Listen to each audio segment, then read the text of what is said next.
नमस्कार जोहार प्यारे बच्चों। तो एक नए वीडियो के माध्यम से हम आप सबों के बीच उपस्थित हैं और इस वीडियो में हम देखेंगे आज 11वीं क्लास के इतिहास पाठ्यपुस्तक के अध्याय 7 आधुनिकीकरण के रास्ते के महत्वपूर्ण फैक्ट को यानी कि स्मरणीय तथ्यों को। तो चलिए बिना देर किए शुरू करते हैं इस वीडियो को। देखिएगा, बताया जा रहा है चीन विशालकाय महाद्वीपीय देश है जिसमें कई तरह की जलवायु वाले क्षेत्र हैं। मुख्य क्षेत्र में 3 प्रमुख नदियां हैं, पीली, यांगत्से और पर्ल नदी। नेक्स्ट, हान चीन की सबसे प्रमुख जातीय समूह है। चीनी खानों में क्षेत्रीय विविधता की झलक मिलती है। इसमें कम से कम 4 प्रमुख तरह के खाने देखे जा सकते हैं। चीन में मिंग वंश का शासन 1368 ईस्वी से 1644 ईस्वी तक रहा। 1644 से 1911 ईस्वी तक चीन में मंचू राजवंश का शासनकाल रहा। इस काल में चीन के इतिहास का आधुनिक काल आरंभ होता है। सन्यात सेन के नेतृत्व में चीन में गणतंत्र की स्थापना की गई। सन्यात सेन आधुनिक चीन के संस्थापक माने जाते हैं। सन्यात सेन के 3 सिद्धांत सन, मिन, चुई के नाम से मशहूर हैं। सन्यात सेन ने जापान में 1905 ईस्वी में तुंग मेंग हुई नामक संस्था की स्थापना की थी और 1912 ईस्वी में इसका नाम कुओमिंतांग दिया गया। कन्फ्यूशियसवाद चीन की प्रमुख विचारधारा थी।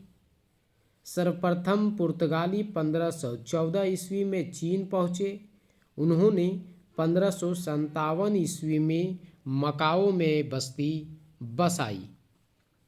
सम्राट कांग हसी ने 1685 ईस्वी में चीन के द्वार यूरोपीय के व्यापार हेतु खोले। 13 व्यापारियों के समूह को क्वाहांग कहा जाता था। प्रथम अफीम युद्ध 1839 से 1842 तक चला। अफीम युद्ध चीन और ब्रिटेन के बीच हुआ था। प्रथम अफीम युद्ध के बाद नानकिंग संधि संपन्न हुई थी। मेजी पुनर्स्थापन 1867 से 1868 में हुआ था। 1868 ईस्वी में एक आंदोलन द्वारा शोगुन को जबरदस्ती सत्ता से हटा दिया गया। जापान की पहली रेल लाइन 1870 से 1872 में टोक्यो और योकोहामा बंदरगाह के बीच बिछाई गई। जापान में 1886 ईस्वी में पहली आधुनिक हड़ताल का आयोजन महिलाओं ने किया था। संसद के पहले निम्न सदन के सदस्य तनाको साजो ने 1857 ईस्वी में औद्योगिक प्रदूषण के खिलाफ पहला आंदोलन छेड़ा था। जापानी संसद को डायट कहा जाता है। नेक्स्ट है 11 फरवरी 1884 ईस्वी को सम्राट ने जापान में नया संविधान लागू किया था। 1894 ईस्वी में प्रथम चीन जापान युद्ध हुए जिसमें जापान ने चीन को परास्त किया। 1895 ईस्वी में शिमोनस्की की संधि द्वारा यह युद्ध समाप्त हुआ। 1904-05 ईस्वी की रूस जापान युद्ध में जापान जैसे छोटे देश ने रूस जैसे बड़े देश को परास्त किया।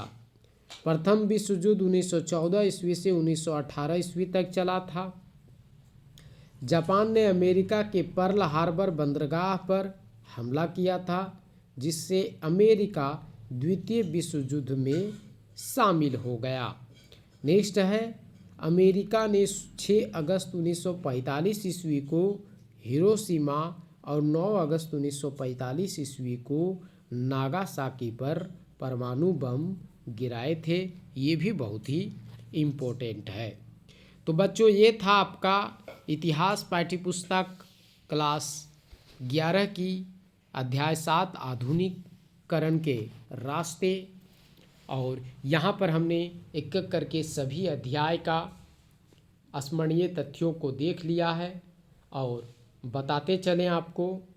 अब हम आगे बहुविकल्पीय प्रश्नों का सीरीज आप सबों के बीच लेकर के आ रहे हैं और उम्मीद है आप इसका लाभ लेंगे और हमारे आने वाली सीरीज के विषय में आप कमेंट में अपने राय को ज़रूर देंगे। तो मिलते हैं फिर एक नए वीडियो के साथ। तब तक के लिए हमें इजाज़त दीजिए। अपना ख्याल रखिए और ज़ोर शोर से यूँ मस्ती में पढ़ाई में लगे रहिए। बहुत बहुत धन्यवाद। जोहार, नमस्कार।